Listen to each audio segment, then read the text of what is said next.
Hey guys, sorry about that. Internet dropped out on me. So very, very sorry. Just let me know if you can help me. You can hear me all right again. I'm sure you can. That's really annoying. But, what do you do? All good. Thanks, EJ. Yeah, sorry about that. I'm not sure if any of you guys know where I live, but where I actually live is in a bit of a valley. So internet here can be a little bit sketchy. So sorry about the dropping out there. These things happen, technical glitches and all. But yeah, back on now. So where were we? I know EJ was telling us about a little golden-tailed gecko he picked up. Cam was having issues with the dimming thermostat that I know nothing about. Hey, yeah, I am back. Hopefully the internet doesn't drop out again. If not, I might have to switch over onto my phone rather than the laptop, and I'll crack out the tripod, but I might not be able to read the comments if it's that far away from me. We'll go. Awesome. Yeah, my internet's a little bit shocking here at times. It's I live in like a little bit of a pardon me, not corona, I swear. I live in a little bit of a valley, so sometimes the internet drops in and out a little bit here. So no, it's not you guys, it's definitely me, unfortunately. Northern dwarf cherry frogs, Latoria bicolor, good beginner frog. As far as care goes, they're easy to keep. My biggest drama is the fact that they're so small. So trying to do any cleaning inside the enclosure is a little bit sketchy because they've got a really big jump on them. So you have to be pretty careful about that. But other than that, they're super easy frogs to keep. The downside to them, though, and I'd say the same for probably like the common eastern froglets and any like metamorph frog, is the fact that you're going to have to go through a lot of tiny crickets. So I go through about 3,000 extra small crickets here between my common eastern froglets, the Latoria bicolor, and my, what are you guys called? Bearded geckos, a fortnight. So yeah, good frog.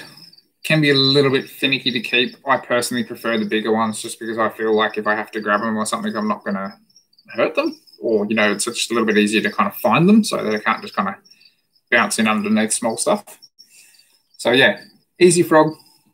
Take it for what it is. I think small frogs are a little bit more finicky, in my opinion, just for the whole food aspect of it. You can't just put a medium cricket in there and go, oh, it'll be right. Medium cricket will probably kill the frog and eat it, so. Yeah, you just got to be careful with food.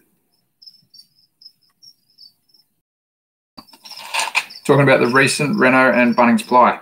Yep. I recently got rid of a snake rack that's in the back corner here. I've still got the one with the big tubs, but the one that I had my rough scales in, my water pythons in, and I had like little tree snake in. I've gotten rid of that, and I've brought the paludarium down into the garage so I can at least work with it down here. But yeah, you'll see that in an upcoming video anyway. I'll give you a quick sneak peek. There's really anything special to see, but over the top of me here. So I've now got the she-oak skink off the ground, and he's over in there. Got the paludarium up there next to the gillons, and then I've got the brown tree snake there. But yeah, nothing too special.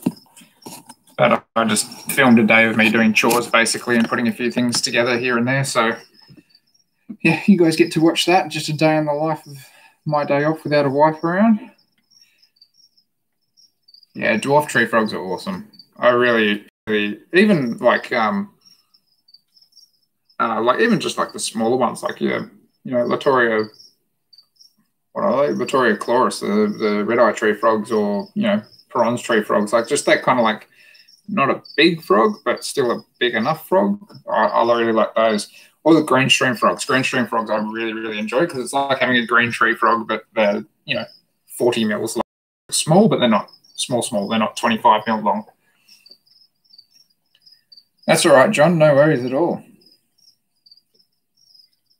Yeah, there'll be a few kicking around from different suppliers and things, mate. If you are after something in particular, I definitely hit up Corey at Fish Organics. He just sends them up in overnight freight essentially for me. He's a really good guy to talk to.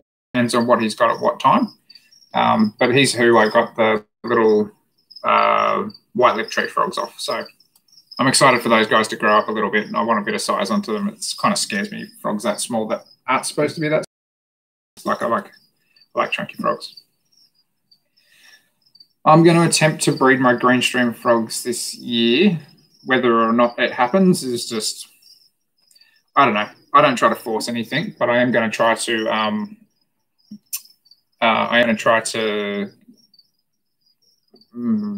stimulate a little bit more inside of their enclosure when it gets a little bit warmer and try to get some spawn out of them.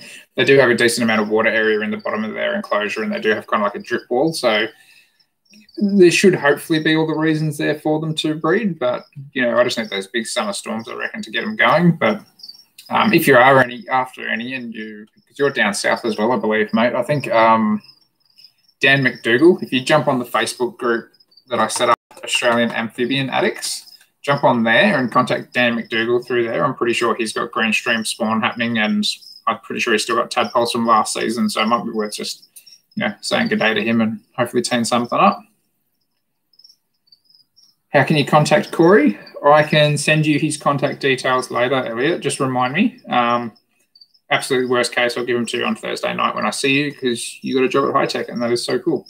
I'm really excited. So I've got my little Padawan coming in to work underneath me. That'll be pretty cool. The light that I fitted to the build, you did the other day for a friend. What sort was it? It was a T5 from memory. Yep, so those lights, if you literally go onto eBay and type in plant T5, it's like the first ad that comes up. It'll just look like a kind of, I'm even going to try to do it now just to show you. Super simple light. It's just a 600 or 6,500 Kelvin T5 light. T5s in particular, they have a really high output. So that's why I like using them, because there's a lot of punch out of them. But yeah, pretty cheap. Like I think the 2-foot fixture, including postage, is about $53. The only downside is the fact that they don't come with, now it's the second listing there. Let me see if I can get those happening. But anyway, it's that one there. The second listing, if you just type in, I just typed in plant T5. Yeah, you can get them right up to 4 foot. It'd be cool if they did like a 30 centimeter and a 45 centimeter just for those smaller terrariums, but maybe one day. Hey, Georgia, hope you're well. Good to see you on here with Dad, getting into the hobby. That sounds good. Yeah, the plant T5 lights are fantastic. Like any light globe, though, they will eventually stop emitting as strong light as what they originally did. So you will have to replace the globes a little bit more frequently than what you would say like an LED or anything like that. For your albino Darwin, potentially. Hey, Mark, how you doing? One of my good mates from my childhood's just jumped on. I actually lived with him during my HSC and everything, so it's been good to chat with him. He came all the way out for my wedding from Berlin. I think he was in Berlin then, but yeah. Yeah, 6,400K would probably be a very bright spectrum for your albino. I have noticed that with our albino Darwin at work, as soon as the lights go on in her tank, she doesn't like being out in the open with it. So pros and cons. It may be a little bit intense for an albino. Oh, lucky you, mate. Big Brecky's the only way to go. Yeah, so Cam over here, he got a really cool light not too long ago. It's essentially, from memory, it's like an ES fitting, kind of like a twist-in bulb, but it sits sideways, and it's an LED panel with, I'm going to say it was maybe about 16 or 20 little LEDs. I think it was a bit of a knockoff brand one, but it looks pretty good for videos and the bits and pieces that he showed me. Yeah, it might be worth you. If you do want to chuck up a link there, Cam, if you can easily, then that'd be pretty good, because that might be, it may still be a little bit bright for an albino though. So, just take that into consideration. Albinos really don't like bright light, unfortunately. So they might not be the perfect candidate for something like a bioactive terrarium or anything like that. So yeah, downfall to pretty snakes, unfortunately. But yeah, the albino at work, she just, bright lights come on, she's out of there. Does not like it. I got another whole heap of my Teespring shirts in the other day as well. Rocking the long sleeve version of this now, so a bit nicer on a cooler night. So if you haven't already, go and check out over on Teespring. We've got a few goodies over there, and I think I've still got the promo code BSB 2020 for August, and you get a fair few dollars off. So, if you wanted to buy anything, now's a good time because there's a good little chip off the block. So yeah, check that out. Yeah, but everything's doing pretty good here at the moment. I'm excited to do the lights and the new fixtures and everything on the Olive Python car as well. So I've got a couple more of these. I think this is 75 watts. Yeah, 75 watts. So yeah, it's going to be exciting to get a couple of these over onto these guys, but I only want to put them in once I got the LED lights in there because I want to be able to see what I'm doing. They're a really exciting fixture. I love how they've got like a little thank you message from your reptiles as well. Yeah, they are great units. What type of monitor would you suggest for a first one? Like if you want it to be stereotypical, Ackies are fantastic. If you're wanting a monitor that will be kind of a little bit more easier to interact with and, kind of be a bit more outgoing, Ackies are fantastic. If you want a little bit of a challenge and you don't mind a little bit of shine out of a monitor and you want to, kind of work with it over a period of time, the Tristis group are awesome, but they do tend to shy away a fair bit.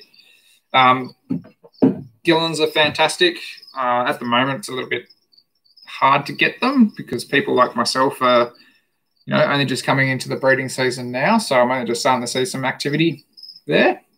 But yeah, I mean, it depends where you are too. So that's pretty much all we're allowed in New South Wales, as well as a sand monitor on the basic reptile license for your first one. But if you are in different states, you just have to check out your regulations as to what you're allowed, because I think some states are allowed a lot more cooler stuff on your basic license. I've got my Kimberley Rock monitor on my advanced license, and it's like owning a terrarium with no animal inside of it. He ain't there. He's there, but he's not there, if that makes sense. So yeah, so I'm really excited to use a couple more of these in there, especially coming into summer. I wanted to get it really sorted because I've got, pretty much 100-watt globes in there now, and turning those on and off on an on and off thermostat, like they're just going to pop like no tomorrow. So getting these in, I can use them on a thermostat, make sure my animals are okay. And, once the LED light's in there, I can actually see them a little bit better. I got a few things coming through. That's a shame about the link cam. That's all right. We'll try to figure something out there. Maybe if you want to send me the link to my group, to my page or whatever, I'll chuck it up over on the Facebook page. What do we got here? Might grab a couple of red-eye tree frogs from Corey since they're bigger than the metamorph. Yeah, if he's got some, do it. Like when I got mine off him, they were only tiny. So they grow quick though. You just keep putting food into them and they will grow. But yeah, when I got them from him, they were like the size of a 5-cent piece, so there wasn't much to them. But yeah, just keep giving them food. They'll keep growing. Gillens are very cool. There's no denying that. Actually, I was just trying to see if mine were out and I could give him a cheeky grab there. But no, Gillens are fantastic. And Tuesday's video of doing a video on my experience with keeping and breeding Gillens. So that should be pretty cool. Should be a nice little video. I think it's about 20 minutes long or thereabouts. So yeah, that'll be a good little video coming out. In New South Wales, if you're talking New South Wales, then yes, red-eye tree frogs come under a basic license. I've only got my basic amphibian license. I have applied for my advanced amphibian license, but I'm still waiting to see if that's going to come in. So yeah, all the frogs I've got here are all on the beginner license, so that's pretty cool. What do we got here? I've noticed my girl comes out more now and basks on the paver I have in her enclosure where her heat projector hovers over. She seems to like it better. I don't disagree that that would be a possibility at all. I think all the animals here seem to like the heat projectors a little bit better thus far, being my Kimbo and my frill neck lizard. They definitely seem to really react really well to the infrared heat that these little fixtures put out. So that's why I'm swapping a few things over to them. Plus, I'm sick of going and buying heat globes, and they're not too expensive either. I think we sell them for between about $30 to $40 a fixture. So yeah, it's not too bad. You know, even they're cheaper than ceramics and they're better than ceramics. So why not? Yeah, awesome. No worries at all. All there, Cass. In Victoria, yeah, you should be able to find some pretty cool stuff down there. I'm trying to think of any breeders that are down that way that would be a good one to touch base with. There's so many. I've just been off a lot of the Facebook pages recently. Not off them, but just not looking all on them. I'm trying to put a bit more energy into YouTube and just my animals here and stuff like that. So yeah, there'll be a few kicking around, a few monitors kicking around very shortly. I don't doubt it. Sounds good. Cheers, Luke. Awesome.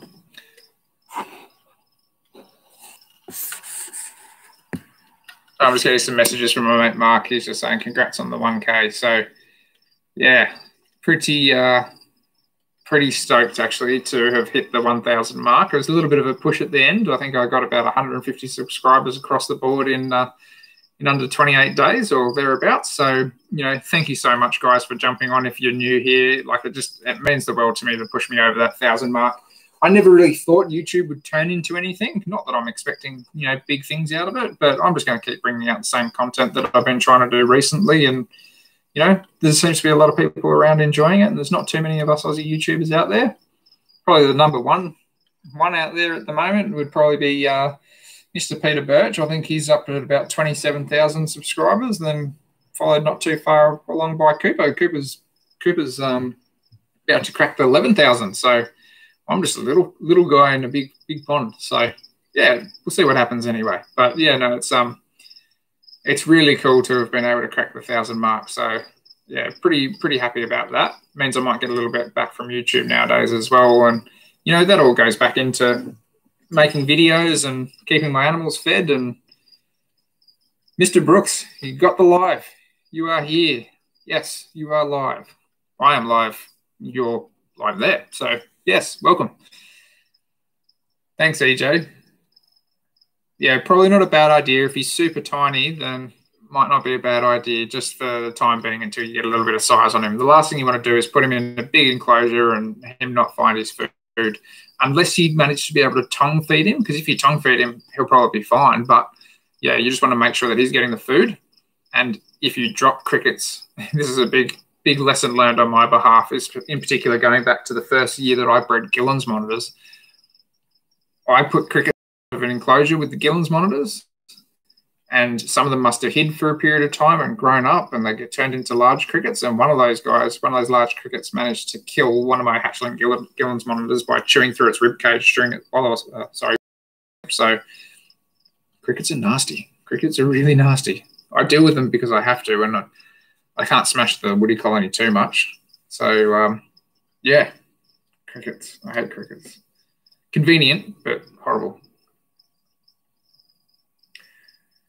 Yeah, so what else is going on here at the moment? Atlas just shed, so he's looking pretty good at the moment. I don't know if he's not really anywhere too accessible right now, but yeah, he's pretty cool. He's looking pretty fresh. Both the younger diamond pythons have just shed as well, and they've all had a feed. So I'm trying to kick them into gear, hopefully get some baby diamonds out this year, or it would be nice. Yeah. Yeah, do keep it in mind. It's yeah, crickets are nasty. So if you can breed woodies, it's a lot easier. But the problem with woodies is they just hide a lot. So same sort of thing. There's pros and cons to both. But another big pro and con to woodies. Woodies, I'd say, is a better food item for most animals, just because they seem to be a little bit meatier.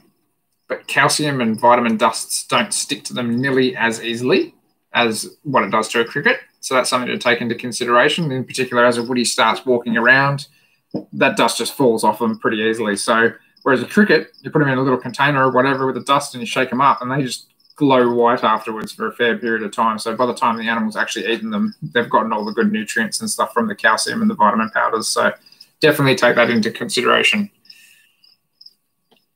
I've already got a colony of redbacks here. So, you know, as far as spiders go, redbacks in the garage, that's enough for me. Funnel webs, that's next level. I already move enough of the redbacks out the back. So, yeah, I don't want to deal with funnel webs in here. I don't mind seeing them outside, but hopefully not inside the garage. Yeah, the Gillen's monitor was guy. You know, these things happen. So that's just lessons to learn. You know, we all grow and we all learn the whole way along. So, you know, we just got to do that. Let me see if I can get an animal out. I'm just trying to see who's kind of like active and not going to be too psycho. Not going to hurt me. It's too late on a Sunday night.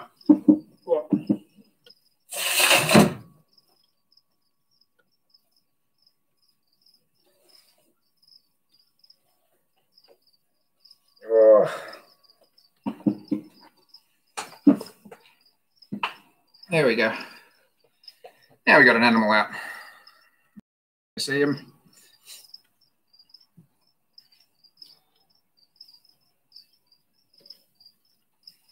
I've got a few friends messaging me as well at the moment, so there's a few little comments that unfortunately you guys can't see coming up, but yeah, so this is Car. She's my jungle carpet python. She's my first carpet python, actually. She just wants to go climbing. She's nice and warm at the moment, aren't you? Yeah.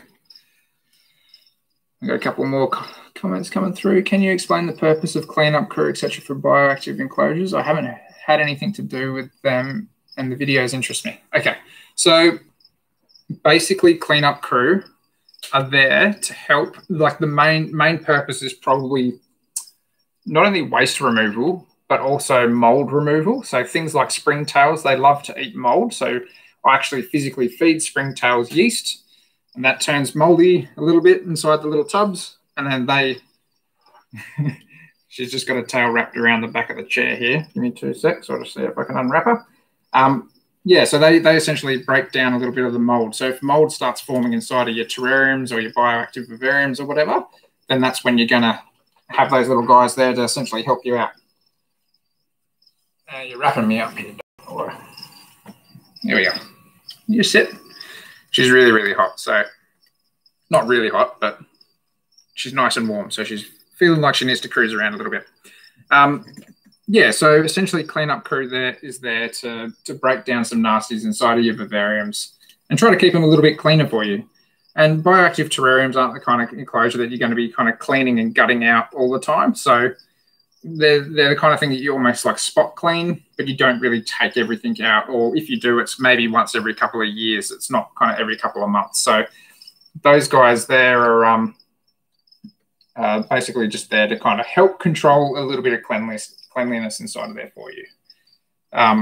Certain animals do better with it than others. So some of the, you know, springtails really like a moist environment. So somebody like Car here, it might not be the best animal to put inside with her, you know, unless she's getting a little bit of moisture in like one particular area. They might survive there, but they might not kind of forage out any further than that. So yeah, just something to take into consideration.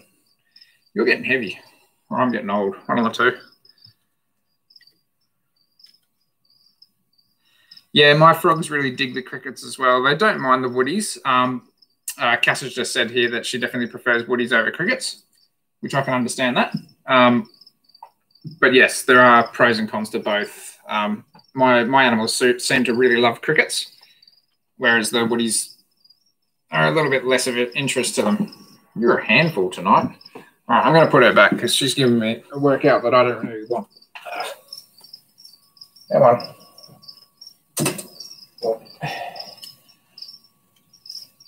Sorry, guys, won't be a moment.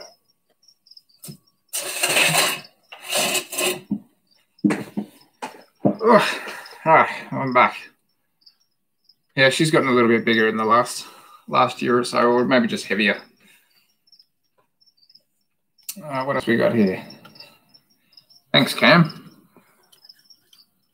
I must be doing something right. There's enough people that are coming tuning into these videos and and seem to like the videos that I'm putting out there on YouTube. So something pretty interesting to throw some stats out there, you know, if you're talking about YouTube videos and stuff, is when I get to sit back and watch like the statistics on who's watching and, you know, who's subscribed and who's not. 98, it's very close to 99% of my audience is male. And apparently between the ages of 16 to 40 seems to be my heaviest demographic. So there's only a very small percentage of girls or ladies out there that actually enjoy my content, apparently. So ladies, if you have some girlfriends that are into this sort of stuff and you want to kind of share it around, you know, I'd like to even up the ratio a little bit and try to, you know, get everybody on board really here. I don't want to be kind of, you know, just kind of hitting one demographic. Something else that's quite interesting is the fact that only 45% of the people that watch my videos are actually subscribed. So, you know, if you kind of put that into perspective, there's probably about 2,000 worth of subscribers out there that just don't want to hit the subscription bell, but they still keep watching my videos. So, you know, is what it is. But yeah, it's just kind of interesting, I find, when you're kind of, you know, talking statistics and stuff like that. Pretty cool. I don't really have anybody else out here tonight too much. I don't know how the little snakes are reacting. They're starting to kind of wake up from their winter slumber a little bit. They're starting to get into their food. You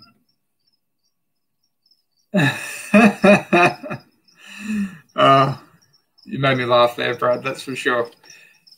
Yeah, it's yeah, maybe if I twirl around a little bit more, maybe I need to put a poll in here and not wear a shirt or something like that. Nobody wants to say that. I'm not doing that. Yeah, so a few of my snakes are starting to fire up for the year. They're starting to get it back into their food, which is pretty good. It's always interesting to start feeding again. Oh, am I? Yeah, no, it's good to finally feed him up. I'm going to see if I can grab my big frill neck out, because hopefully he'll just sit on my shoulder or something. He'll be reasonably calm. Or maybe not. We'll see how we go here. All right. Good boy. Good boy. So meet the camera, Billy. Not that you're too shy of this. Where are you backing off to? You're okay. He might be able to see his reflection in the actual camera, so hopefully he sticks around for it. If not, I might have to pop him back. But this is King Billy the Frilly. You trying to back down me, are you?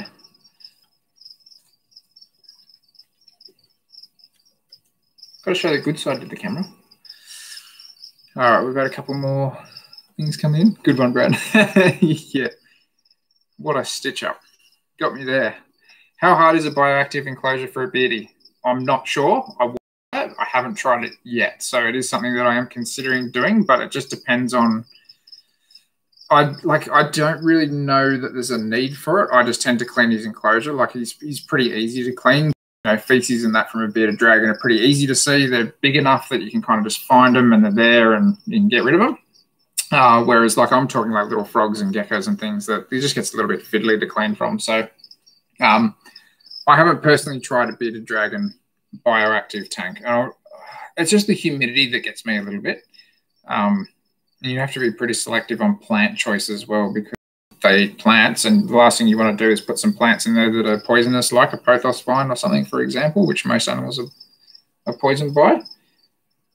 You see all right? You're okay? Yeah, so, yeah, I haven't tried it. It would be interesting to try to do something like that, though.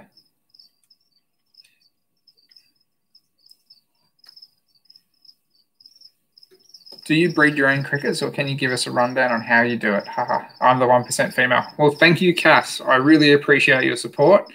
You know, you're in a very tiny part of my demographic, but I definitely appreciate you being here. No, I don't breed my own crickets. I just don't. I have pretty good access through the shop to be able to get some pretty cheap bulk crickets, so I just do it that way. It's just... convenience-wise, it's a lot easier. Every now and then, if I do have loads of large crickets here, I will try to attempt to get some little pinheads or something out. So all I do really for that then is I'll essentially have like a little moist food container of sand inside the tub that I house the large crickets in.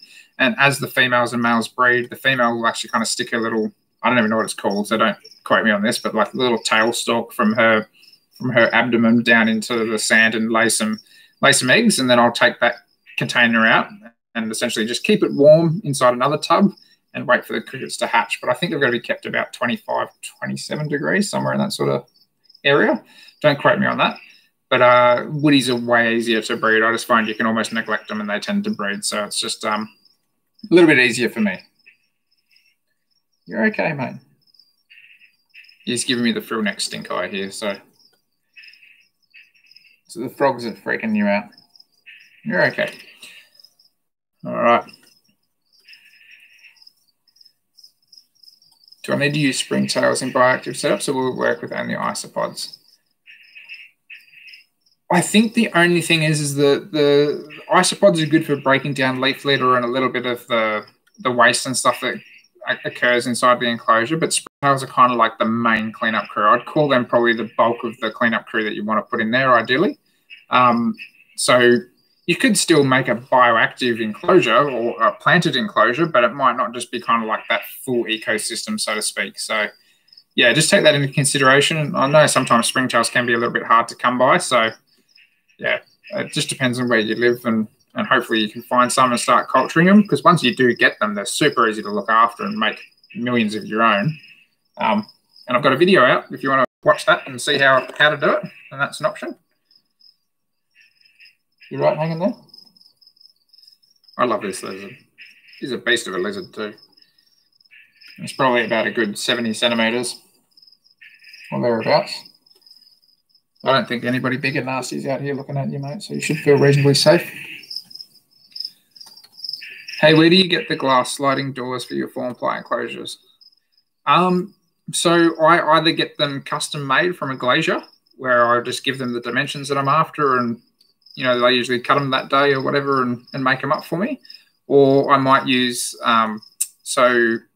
Reptile One vivarium doors are an easy spare part for me to get, usually once a month. So if I'm kind of got a bit of time, then I might just order in some spare doors from their vivariums and use them how I want to use them. But realistically, like any glass glazier can cut you a piece of glass, usually not too expensive. So yeah, glass glaziers are the places to go, really. Just get them custom cut. I'm looking for that natural feel, but worried about humidity, cactus or succulents maybe. I did try, in one of the tanks at work, I did try to use some succulents inside of there. He's just taking himself to bed. Sorry, mate. Didn't mean to keep you up. Yeah, so I did have some succulents in there, and they were fine with the dragons. The only downside there is I found that the lighting wasn't strong enough. But we didn't have like plant grade T5s. We only had a few LEDs over the top of it. So apart from the UVB and stuff, handmade for the dragons. So yeah, succulents you probably could. We kind of had them in like a little kind of, I'm going to say like a ceramic pot, a shallow pot, with kind of gravel and things like that in there. We kind of just surrounded it with some nice rock work and made it look like a little succulent patch. So it wasn't like a full bioactive setup. But we just kind of, you know, lightly misted that a couple of times a week inside of the cactus pot per se, not necessarily the whole enclosure.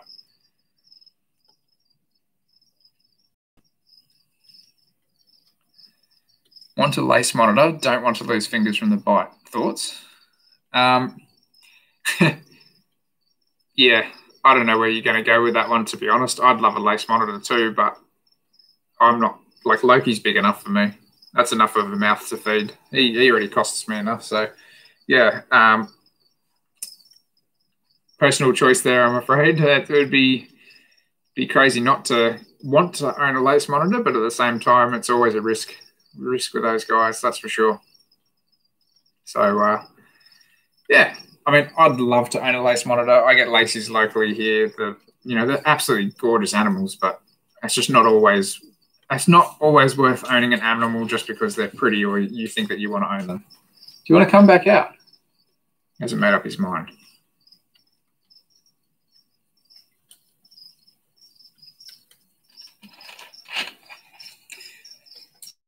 I remember you were saying that you used to work for Sydney Wildlife or similar. Do you still work in that field? Would be great to do. You're right. Yeah, so I used to work with Sydney Wildlife. They're essentially like a wildlife carers group that would go out and, help injured animals, take them to vets, rehabilitate them, release them, etc., etc. The main reason that I got into Sydney Wildlife was for reptiles, because that's my main passion. And I did do venomous snake handling courses and things like that to be able to make sure that I could go out and basically handle anything that they threw at me. It was fantastic. Don't get me wrong. My biggest problem was the fact that I'm incredibly time poor. So being able to do that, at the drop of the hat when they want me to do something was very rare. So I went out to all sorts of calls. Pretty much around here, you don't get too many things that are too crazy. I think I did one death adder, tons of diamond pythons, a lot of golden crown snakes, blind snakes, maybe a whip or a marsh here or there as well, but nothing too crazy. I've tried to go to some red belly call outs, but usually somebody else would always beat me there, or I was just really time poor. So it was just a unfortunate event that I just decided, this isn't worth me staying on board with you guys. But I still maintain really good contact with Lindley, for example. So Lindley's the reptile coordinator for the Northern Beaches branch of Sydney Wildlife, and every now and then during the warmer months of the year, she'll drop off some eggs for me to try to hatch. Like I got a big clutch of green tree snake eggs off her last year. Unfortunately, didn't hatch any of them. They turned rotten pretty quick. But yeah, so that's pretty cool to kind of still maintain good contact with her there. And that's the reason why in my Teespring store, I'm going to show you guys something here quickly. My Teespring store, 10% of the profits are going back into Sydney Wildlife. So I've started up a little Beach of Scaly Beast jar here that we've already got.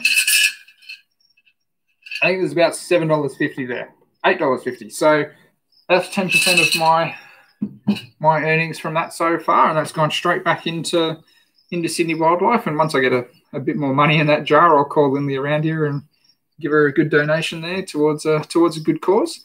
She runs she's got a mobile veterinary clinic that she set up. She essentially raised $200,000 herself to get a vet on board onto this, it's like a mobile home that's been converted. And it's pretty cool that she can travel around and then, go and help out these animals that are in need and, have essentially a vet surgery right there and then. So a lot of the time animals are lost, traveling to and from vets, whereas at least if you've got this thing and you can kind of get out there quick with somebody on board, then more chance for the animals to actually be saved. So yeah, if you haven't already, I'm going to plug it again here quickly, but go and check out the Teespring store. Most of the links will be in the other videos that I've got up there. But yeah, go and check it out. There's a promotion code of BSB 2020 for August. So make sure you go and cash in on that.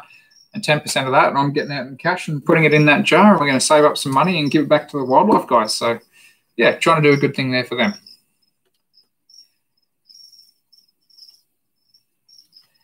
Yeah, olives are very expensive to feed. My guy's only tiny, probably compared to most. He's only about 1.5 meters, and he's a bit of a pain in the bum. But yeah, olives are not the kind of small snake that's going to be easy to feed at all.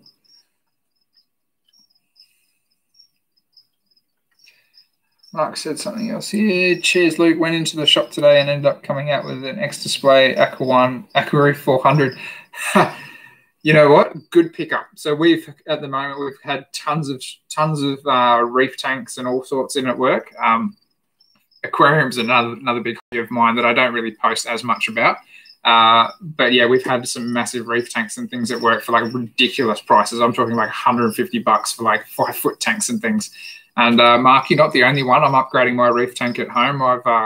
I've managed to pick up one of those myself as well. So I'm excited. I'm going from a 3-foot reef tank into a 4-foot reef tank, and I'm gearing up to do a nice display in that. So I'm looking forward to giving my reef tank a bit of love and, just getting the coral going again. It's all looking pretty good as is, and it's pretty self-sustaining, but, it's always good to do some more. What else have we got here? Brad, I want to do a venomous snake handling course, but I don't think there is anything available local. There is in Melbourne, but we won't go there. Yeah, you don't want to go there yet. The one thing I can personally say from doing a venomous snake handling course, and depending on who you're doing it with, it may be a little bit different. Take a new pair of undies with you. Yep, because as much as you think you might be prepared for it, once you're kind of tailing an eastern brown that's like, in 40-degree heat or something like that, and it's just angry, like that's probably one of the scariest things I've done in my life. And especially seeing them flying back out of bags and stuff like that, that was an experience and a half, let me tell you. So depending on what they got you working with, I really like the Death Adders. You just hook them into a bag. It's just like hooking a sausage, nice and easy. But yeah, when I did the venomous snake handling course with Sydney Wildlife, we did it out at Moore Park, actually, of all places. We did it near this like little community hall. What did we work with that day? We had golden crowns. We actually had a corn snake to practice on. We had a few pythons and stuff out, which was none the wiser. Tiger snakes, red bellies, blue bellies, eastern browns. I think we had a Stevens banded snake. And it was quite an interesting day, actually, because what they ended up doing is, a lot of the rescues you go to would be, somebody would be like, there's a snake in this pile of whatever it is. So what they'd be doing is they'd let like 3 red bellies go into like a pile of sticks, essentially, that were kind of like heaped up inside of this, park. And the red bellies would be in there, and you'd have to forage with a hook until you found them and then safely get them out and put them into a bag. So it was, it was quite interesting. I really enjoyed doing it. It was a great learning experience. And it's definitely come in handy a few times, but in saying that, I love Eastern Browns, I love the Texties, but they're something else, especially when they're hot. They were the last ones we worked with, and it was probably about 2 p.m. in the afternoon. I reckon it was at least a 35-degree day. So it was hot. Everyone was a little bit tired, and having those things just like live firecrackers, oh man, good fun though. What would be the risks to look for in keeping diamonds in outdoor enclosures? Ticks, mites, etc. Yeah, well, you've pretty much nailed it there. I'd say ticks, mites, overheating, and probably dry spots, like dry spots inside the enclosures and things. I'm in a position now where I really want to, well, we're kind of gearing up to get pre-approved for a home loan ourselves. Reality is we're probably going to end up in a unit, but I'm trying to push to a particular area where there might be a bit of land, and if that was the case, for me to go there, I'd be keeping diamonds outdoors for sure. So, yeah, I'd say overheating and ticks are probably your 2 biggest ones. Mites, if you've got reptiles coming around, so that particular area, that could pose a problem too. So it'd just be keeping, like, you just have to be super vigilant, right? Like you kind of take for granted when you got reptiles indoors, but I always have not problems with reptiles outdoors, but if you kind of don't pay as much attention to them, then things can kind of get a little bit south. So for an example, my blotched blue tongues, they're essentially in like converted rabbit hutches that were lying on the ground. They were kind of, raised up about 40 mil on pavers. But even just that 40 mil over the last couple of years, the earth and the grass and everything's kind of built up around it. So then the water doesn't have as much drainage away from it. So I've then had to raise them further again just to keep the hutches nice and dry. And especially in potential, heavy downpours or anything like that, the water just wasn't getting away from them enough. So I was finding that I was ending up with like little bits of scale rot and stuff on the adults underneath their bellies and things like that. So things like that, that's what you want to avoid. So yeah, I reckon you've definitely hit it on the head with ticks. Mites potentially, but yeah, definitely trying to keep them in areas that you've got access to really cool temperatures as well for diamonds, because overheating is definitely not their forte. Hey Dwayne, how you going? Sorry guys, I'm taking a little bit of time to go through here. Do tree frogs have to be kept in groups? No, there's no reason why you have to keep tree frogs in groups whatsoever. I just like lots of frogs and lots of animals, so I like to torture myself like that. But yeah, there's no reason why you couldn't have one frog in one tank. I think they might get a little bit of socialization out of having a small group in a tank, but at the same time, there's no reason why you couldn't have one in a tank.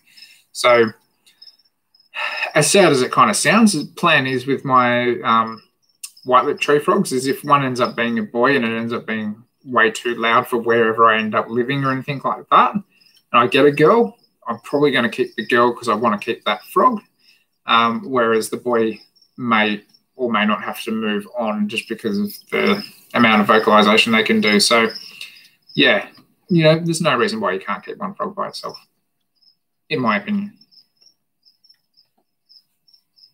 Got a couple of emojis there of cats coming out of boxes. Nothing wrong with that. I actually really love cats, but as long as they're kept indoors, people. The guy you bought the golden tail gecko off had a death adder. That's awesome. I'm jealous. I'm very jealous. If there was an elapid that I wanted to keep, a death adder, hands down for sure, in a bioactive terrarium, you'd never see it again, but it would be so natural. It would be fantastic. I'm all down for those cryptic animals as well. How would you avoid ticks and mites or just frequent checks? Yeah, I'd just be necessarily as big a problem for reptiles as they are for mammals. So quite often when you're out bush and you're looking at, blue tongues or pythons or whatever, they're covered in ticks. I always try to rip a few of them off to try to give them a bit of a hand. But yeah, I don't know if you could use any sort of treatment. I've always kind of thought about whether, I'd have to speak to a vet about this, of course, but whether or not you could use let's just say a week kitten or puppy tick treatment or something like that onto an animal. But I think the whole thing is the fact that the treatment actually soaks into the mammal.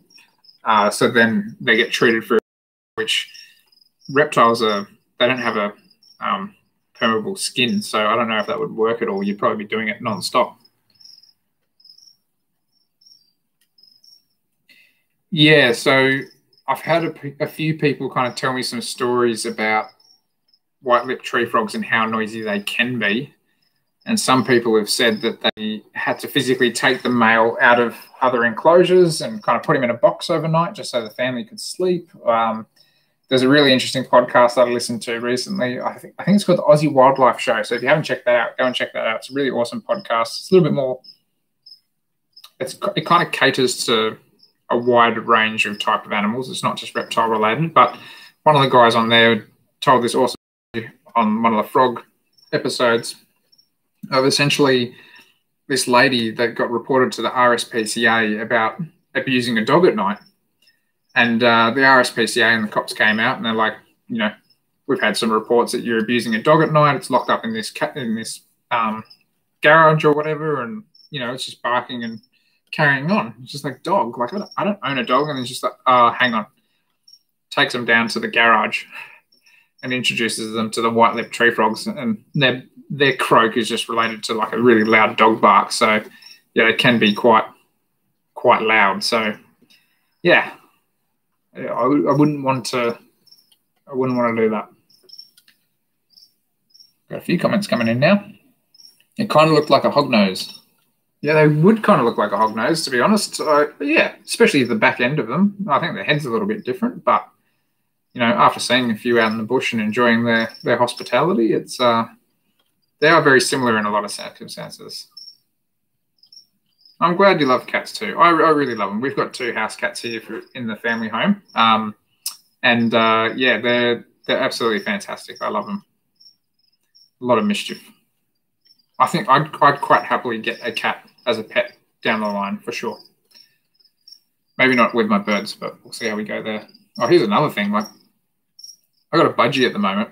She's pumping out eggs, so I might have a whole bunch of budgie babies soon. So that's going to be really noisy and a lot of fun. Bo Hammond's tuned in. Hey, Bo. I have a pair of Barkley Death Adders. Hands down, one of the best species I keep. I'm incredibly jealous of you, Bo. Incredibly jealous. I'd absolutely love to get my hands on some Barkleys. They're a fantastic looking Death Adder. Yeah. I just think if you, especially I'm a fiend for natural sort of enclosures, and having them in a setup that just looks awesome with just tons of leaf litter they can hide under, and wow, everything just got dark here. I forgot to turn the timer on. Give me 2 secs.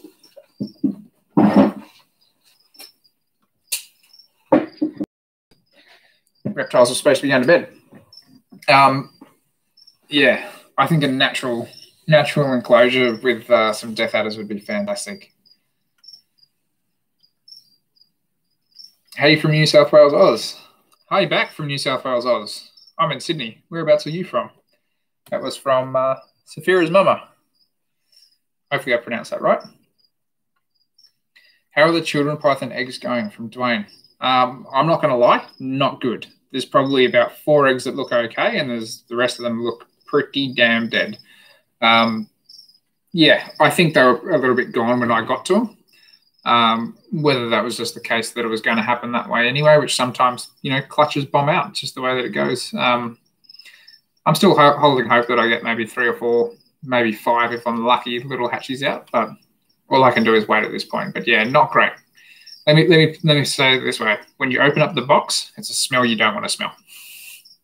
But I can't separate the rotten ones from them at the moment either, so because they're all fused together. So there's a lot of little white ones, and there's a lot of little yellow and green and red and multicolored ones that don't look so crash hot. It's not a smell. Not a smell you want to smell. We've got Jasper Harris tuning in. How hard do you find keeping the Boyd's Forest Dragons? I recently got my Class 2 Dragon license and was planning to build a huge bioactive setup for them.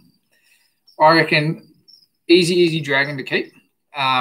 My biggest issue with them personally is the fact that the garage does get warm during summer. So as long as you've got them in an area where you can keep them cool, that's going to be the best idea for them in general.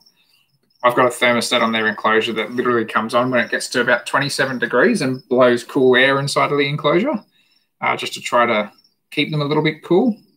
They were okay during last February when I first got them, but I'm not sure how they're going to go this year. So I may have to move them potentially and just do some shuffling or whatever over into that rack if I haven't moved house already. So other than that, easy animal to keep, especially in a bioactive terrarium. I've got a few videos out, and I'm sure you've seen Cooper's video on his bioactive Boyd's terrariums. He does an absolutely fantastic job breeding them, so go and check him out too. But yeah, awesome animal. Thick foliage is definitely recommended, and good quality UVB. So I'm using a T5 Reptisun over them with 5.0. And you can see that the dragons actually come out from underneath the ficus canopy, and they'll come and sit on top of it and kind of bask in it, which is quite cool. And then from there, they'll kind of go back and hide inside the forest, which is really cool.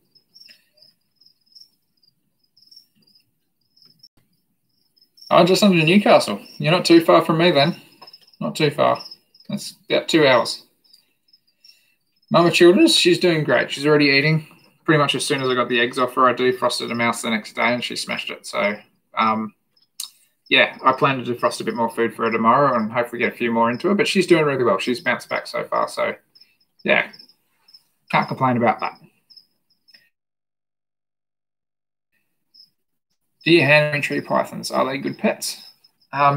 Yes, occasionally I handle my green tree pythons. It's not an animal that I get out all the time to play with. It might be kind of like a once every few months just to kind of get them moving a little bit and see a little bit of activity out of them during the day, because they're active at night and they destroy their enclosures at night, which is great fun. But yes, a fantastic animal, especially if you're wanting something that's a display animal that you can just watch. Perfect. Like you can have them in these mad planted vivariums that look so fantastic, like a little slice of nature, and they're not going to destroy everything. They will knock over a few things here and there. In particular, if they do have something that they're interested in, they will move around and cruise around. But yes, very, very cool animals. I don't think they're as hard as people think they are to keep. The main thing with them is I don't keep them as hot as a lot of other snakes. Like a lot of my other snakes, I try to keep it, a hot spot of about 34 to 36 degrees. Obviously, plenty of area they can get away from that. But I try to keep them probably more like your 29, 30 degree basking spot. And they don't always sit under that either. Like my biggest one, she probably sits up the other end more often than not. She doesn't really bask per se. So, that's just something to kind of take on board. But yes, fantastic animals. I absolutely adore my green tree pythons, and I've had a very big uphill battle with them just because of their enclosures. So in the past, I had Perspex doors and I actually lost a couple of green tree pythons that escaped. So, these are mistakes that I'm making so you guys don't use Perspex doors on python enclosures. I'm saying it now. Would you ever like to go roaming with Komodos in the wild? Hell yeah, for sure. It's on the bucket list, 100%. I think if you're into reptiles, that's kind of like something you just want to do, right? Like you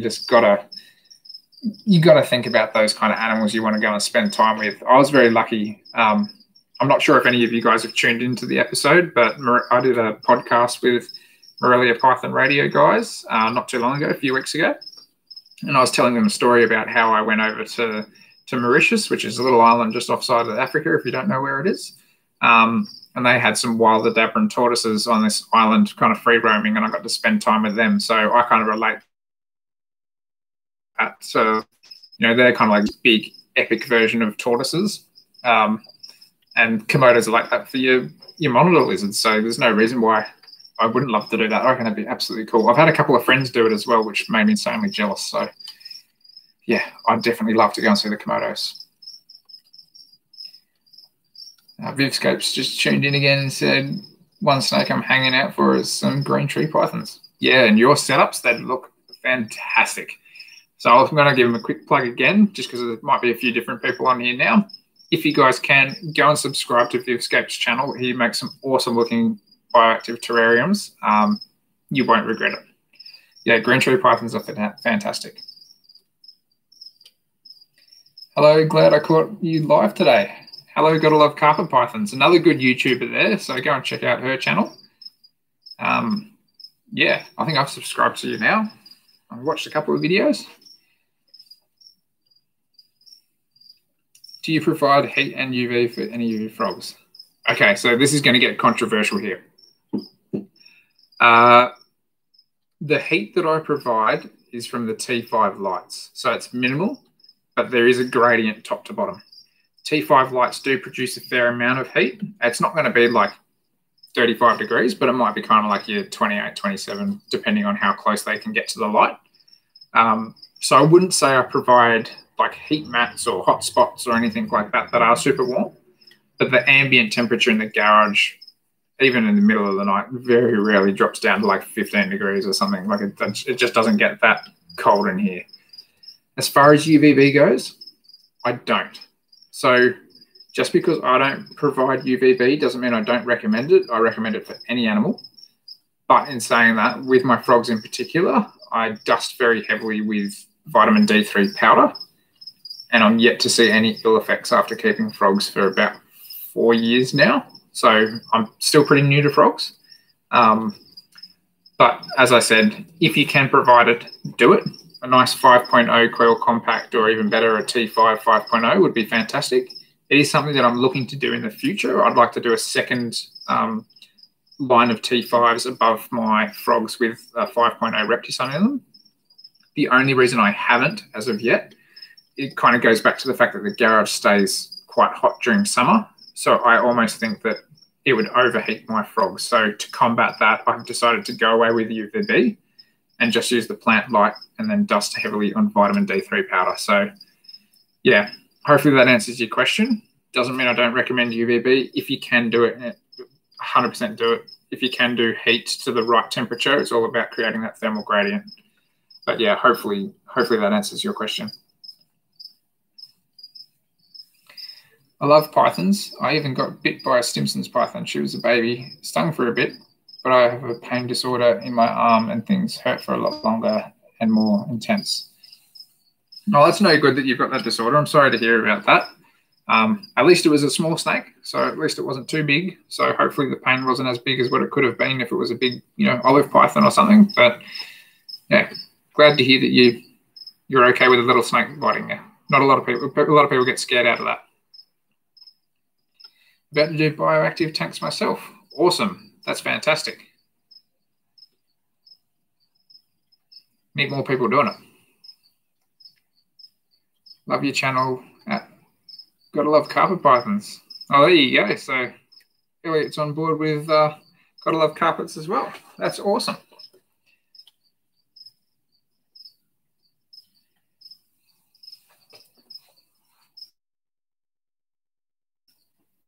Name's Luke, if you're referring to me. And if not, if you're referring to EJ, that's Elliot. Thank you. Yeah, I really loved doing the rough scale enclosure build. It was a little bit of an uphill battle when I first started it, but it did get there eventually. And I'm pretty stoked with how it turned out now. And they definitely seem very happy inside of it, so I can't complain about that. Fantastic. That's awesome. So, gotta love carpet pythons. She just said that she's ordered some of the Arcadia version of these. Pardon me.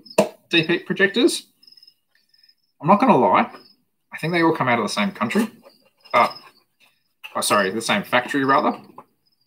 Could be wrong, but they look identical to me. But the packaging and these ones come with a silicone slip. So, as I said, could be wrong. Maybe I'm not looking at the fine enough details, but yeah, these deep heat projectors are fantastic. So I'm actually going to be using a couple more of these over a couple of my bigger snakes. And hopefully I'll be putting them in tomorrow and filming a video of doing that and putting some LED strips in there as well that I got off eBay. So hopefully the snakes won't get around them like they did the other stuff, and it'll be cool enough that it won't overheat the enclosure during summer.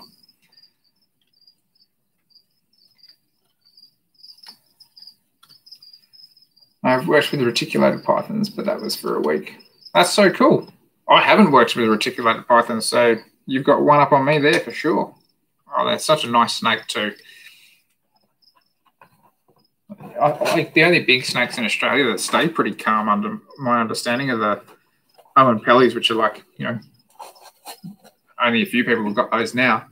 And the olives. Like I absolutely love scrub pythons, but I just don't think I can deal with a 5 meter angry snake. So, you know, at least I've got kind of like one of the gentle giants here, and he's fantastic to handle. So I'm enjoying just keeping the one olive for now. I am looking forward to him getting a bit bigger though. So that'll be cool. Good fun. How long does it take for a jungle carpet python to calm down when they're just over a foot, I'm assuming? My little jungle carpet, well, she's not little now, but she was pretty snappy up until she was about a year old. And I kind of found that once they got a little bit of size, like maybe about 2-3 feet, quite a lot of confidence in the snake too. And she's never even struck at me since then, unless food's involved. But yeah, it can take a little bit. I find most carpet pythons tend to be a little bit snappy when they're small, but they do grow out of it pretty easily in most experiences, not all of them.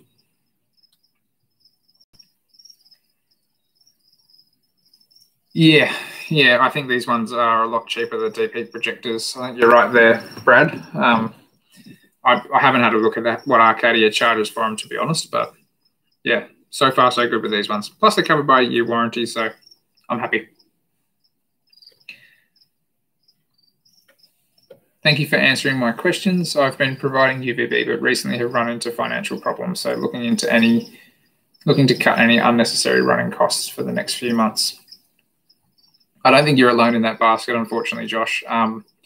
Yeah, just keep providing, if you can, just a nice strong vitamin D3 powder. Don't have to do it every feed, but you know, every couple of feeds, just to make sure the frogs are getting some D3. I think that should hopefully help you out for the time being. Definitely love a scrubby. Bo's just asked, how are your water pythons doing? They're fine.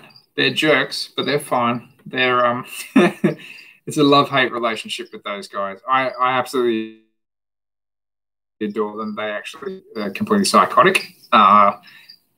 There's a lot of biting, there's a lot of blood, and there's a lot of poo and wee whenever I deal with them. So maybe I'll do an update video on them soon. So if you'd like to see that, let me know, and I'll let you know. But they're growing like weeds. They're probably about the same distance as this, so probably about 60, 70 centimeters wide. It's quite narrow in here. Everyone thinks it's massive, but it's not. But yeah, no, they're doing good. They're eating adult mice, and they're putting them away quite easily. Do I think... Oh, sorry, I'm going to miss one here. Saphira's mower came back in with, well, I got to play with them when I did a week at the Reptile Park. Oh, that's awesome. I'd love to go up there. I want to go up there and visit shortly, because it's been about a year or so since I've gone up to the Reptile Park, probably closer to 2 years. So I'd like to go back up there and check it out. EJ is back on with, do you think Emerald Tree monitors will go more mainstream? Yes. I think once their numbers are secured in I'm going to not to sound like like a non saying this, but, you know, like you kind of like that more elite keeper section that kind of has the money to be able to play around with those sorts of expensive animals. I think once they've kind of secured numbers and they're out to kind of like feed them down to peasants like myself, yeah, I think they will become a bit more mainstream, but I think you just got to give it a number of years. Like, it's not going to happen overnight. It might be kind of, you know, 5-10 years from now. Maybe we can all play with them by then. It's not going to happen overnight.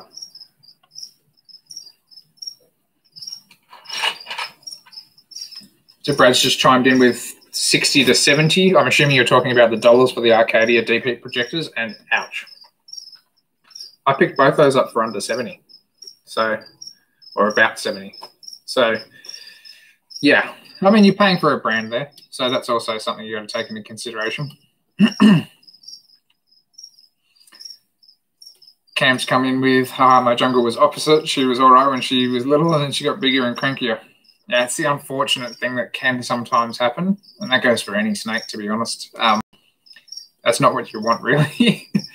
Yeah, rough end of the stick there, that's for sure. Bailey's come back saying, thank you. He's the only aggressive reptile out of my collection. Well, yeah, it's never great. I should be putting my glasses back on. You'd probably see me like squinting at the computer screen. It's because I can't see. I feel like Harry Potter when I wear these. Yeah, that's a shame. That's a shame. But yeah, just a little bit of time, a little bit of patience. And if you can kind of do a lot of handling and stuff with the snake as well, then eventually they kind of learn to recognize that you're not a threat to them. And don't be scared to cop a bite when they're small. The more bites you cop when they're small, the better. Because then by the time they're big, hopefully they've outgrown it. Unfortunately, Cam's hasn't. But yeah, then at least you're not kind of taking a strike from a big 6-foot python. Can you tell me the price and the name of the lights, please, Luke? Are you referring to the deep heat projectors up here? If you're referring to these, sorry guys, if you're referring to these, they're the Ecotech brand deep heat projectors or Spiral Pros. I've seen them anywhere from about $30 to $40 each on the internet. So yeah, check them out. They're honestly, I honestly think they come out of the same factory as Arcadia. Could be wrong, but I haven't seen any differences. They come with a cool orange silicone cover that you can leave on to prevent burning reptiles. Not that you want them to come in contact with that anyway. Oh, you still haven't been to the reptile park. That's a bit of a shame. It's a good little place up there. It's a tiny little park, but it's good fun to go and have a walk around there, and there's lots of cool animals to see. And you might even bump into Cooper there these days since he's working up there.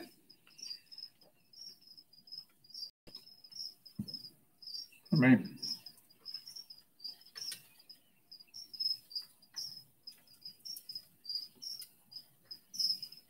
yeah, overfeeding pythons. So Cam's just tuned in here. Sorry, I've just been reading his comment. I haven't been ignoring it.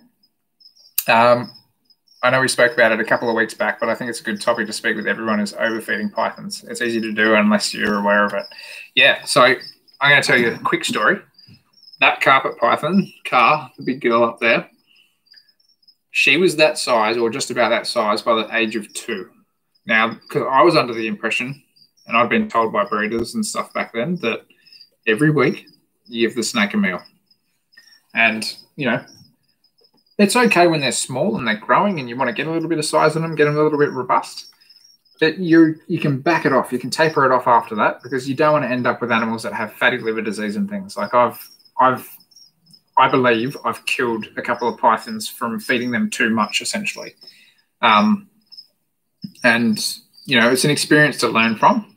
And nowadays I feed very light, a little bit more to smaller snakes. So like the water pythons, the roughies, you know, the green trees, they're getting a little bit more, but even then it's still probably like fortnightly, and it's a meal, but it's not like a monster meal, so to speak. Like my diamond pythons, for example, I think they probably eat, if they're lucky, 10 to 12 times a year. It's not that often. And they have a healthy body weight to ratio. So it's something to take into consideration is overfeeding pythons is a real thing. And you see a lot of it overseas, but there is a lot of it happening in Australia as well. And it's not a great trend. The big jungle up the top there, I've backed her right off the food. She kind of gets like maybe once every 3 weeks if she's lucky. And during the cooler months, most of my big snakes don't get fed for about anywhere from 4 to 6 months. They get a good break off the food. But yes, please don't overfeed your pythons. It's not going to be a great thing for them in the long term.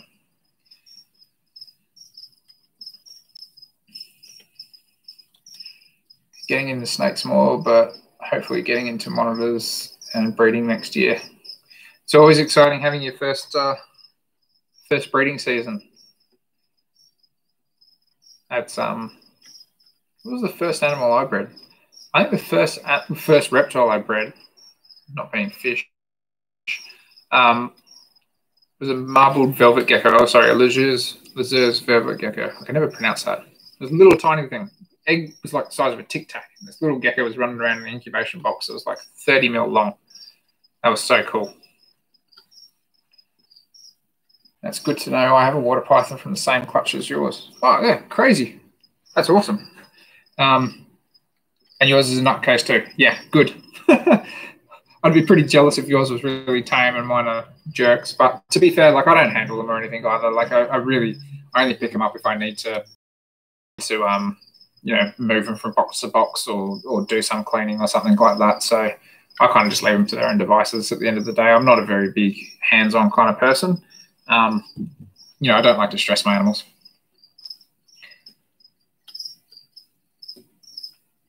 My albino Darwin is named Albus, so thank you for the Harry Potter reference. Okay, my first in this rackabout here, his name's Severus Snake. So he's a Stimson's python. He was my first python. Yeah, I'm down with Harry Potter. At one point I had a Nagini. What else did I have? I had another one that was a Harry Potter reference as well, I think, but Albus is a good name. And who isn't a fan of Dumbledore? How often? So EJ's just asked, how often should I be feeding my Woma? So my Woma, my favourite Woma, is the one that I believed I killed with overfeeding it. So that's something to take into consideration with Womas in particular, because they're so food hungry all the time, as it's very easy for any snake, probably Womas, to overfeed them. So I'd probably say, you know, a little juvenile every 10 to 14 days should be plenty. If it's super tiny and it's super young, do it every week. You'll be fine. Once it starts growing, you can start kind of tapering back the food a little bit. So, you know, an adult Woma, for example, I probably wouldn't feed any more than like once every 2 weeks, unless it was a female that you were feeding up after breeding or priming just before breeding, you know, just doing a bit of food cycling with them. But yeah, if it's just a pet, then I'd kind of just be a healthy meal once every now and then. So juvenile, probably every 10 to 14 days. You know, if it was like a baby, you could do it more just to get a little bit of weight and get past that kind of, you know, baby stage, so to speak. All right, got a few more comments coming in through here. Brad said, my girl is eating a fuzzy a week. We'll probably cut her back at 12 months. Yeah.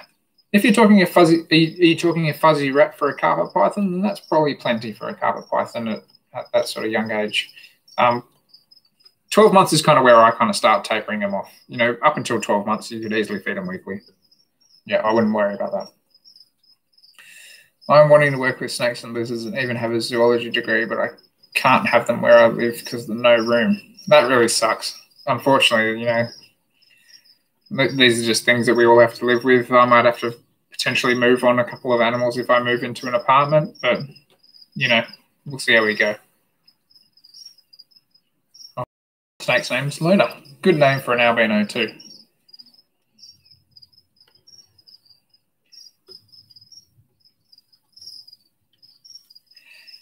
Yeah, the little Lesueur's geckos are pretty cute.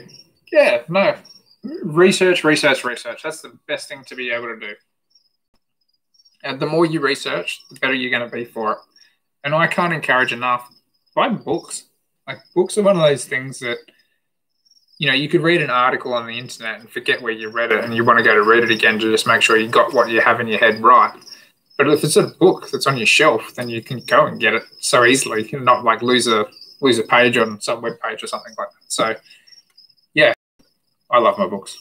I've got a couple of shelves dedicated to reptile books, and hopefully I'll have a bookcase dedicated to them. How do I find the eastern froglets? The common eastern froglets are awesome little frogs, very active, very, very loud.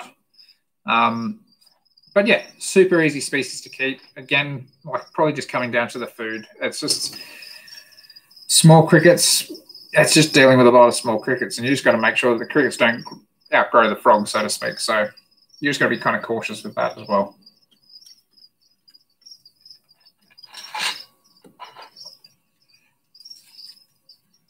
He's about 70 centimeters. So AJ's one was about 70 centimeters. Yeah, I reckon you could easily go to every 10 to 14 days. Just make sure that, like with the Woma in particular, they should actually kind of look like if you imagine them as a correction, they should almost look like a kind of a tapered back like that, like a little bit of a kind of like a upside down heart, if you will. Not like a round, thick carpet python sort of look. Like they should have a little bit of a narrowing towards the middle of their spine. So if you start seeing them where they get kind of like that dimple through the cross section of their back, your snake's too fat. And then don't feed it for a long time. Hognose snakes are very, very cute. What are the signs of an overweight python? Just as I mentioned there, actually. So in particular, if you've got like a massive dimpling down the spine of a snake, so if you imagine this as a cross section, like your snake should either be kind of round on the way through, but if it's got like a massive kind of like dimple along the back, that's probably all fat deposits that are sitting up in there in these snakes. So yeah, if I see any of my snakes looking like that at all, they're not getting fed for a while. Scale spread, yeah, 100%. So gotta love carpet pythons is coming in with scale spread. Couldn't agree more. The only time you want to see scale spread is when you've got ovulating females. That's the only time you want to see scale spread.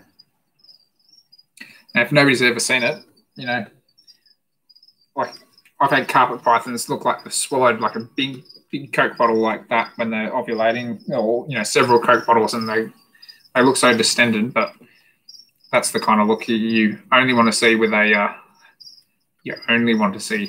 with ovulation. Or if they've eaten like a massive meal and you see that, that's okay too. But if they look like that when they haven't eaten, no, too big. Have I got a favourite species of snake? No. I've got a lot of favourite species of snakes. So I'm actually really stoked with how my froglets vivscape. Yeah, so I really dig my greens. I really, really dig my rough scales. The water pythons, as much as they hate me, they've been something that I've always wanted. I've always wanted an olive. I love diamonds because they're local.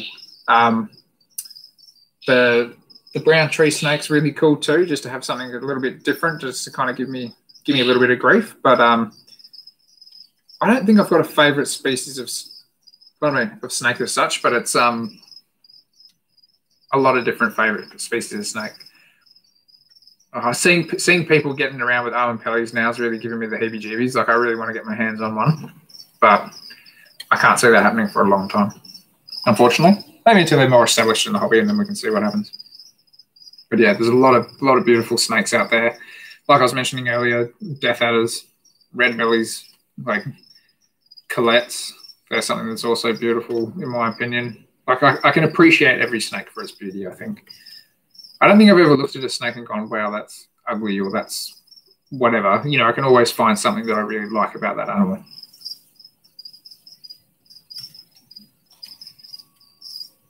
Should see my zoology textbooks. I bet you've got a big library full of them.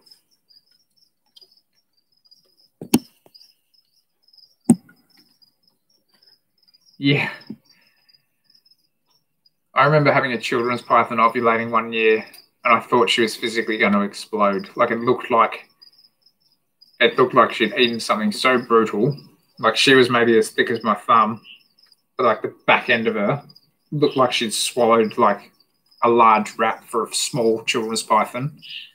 and I watched her like a hawk for a while, but no, she came good. She laid a good clutch that year. So yeah, that was pretty nerve-wracking though. I've never seen ovulation that big to ratio of any snake that I've ever had or bred. Alrighty, guys. So I'm going to actually probably jump off here. So thank you guys so much for pushing me over the edge of 1,000 subscribers. As I said, you know, thank you so much. It honestly means the world to me. You know, if you guys actually want to, you know, do anything else for the channel and help me out here, or, you know, do anything along those lines, you can actually go and check out Teespring as well. So I've got Teespring t-shirts up there. BSB 2020 is the August code, I believe. I can't remember, but there's a video there with a promo code in there. You know, go and get yourself a bit of merch. Also support Sydney Wildlife. I'd like to give that jar to Lenley when it's full. So 10% is going back towards Sydney Wildlife to go and rescue some more snakes and critters and stuff out there on the road and save a few possums and things like that. And if you really feel like it, like some little legends out there like Elliot there, jump over and become a Patreon if you want to. It's totally up to you. Donations could be as small as $1 a month. But yeah, all that kind of money just goes back into a little bit of gear for filming you guys some videos, helping out with the animals here. I'm going to try to keep hammering out about 2 videos a week. So I have actually, I think I've got recorded about another 4 or 5 videos already. So I'm trying to stay ahead of the game, so to speak. But yeah, I really, really appreciate all of your support. And there's a massive push to get me up to that kind of like 1,000 level as well. So I think we did, yeah, about 160 subscribers in 28 days. So yeah, really keen to have you guys all on board. Thank you so much. Honestly, it means the world to me.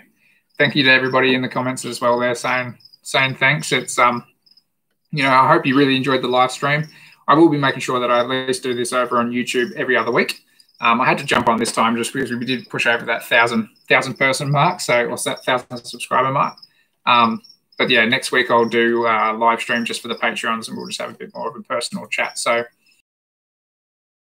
really appreciate all the support. You guys are all legends. And Tuesday morning, my experiences keeping and breeding Gillons monitor will hopefully come out about 9 a.m. Australian Eastern Standard Time, so thereabouts. But all right, guys, I'm signing off. Thanks, legends. Bye.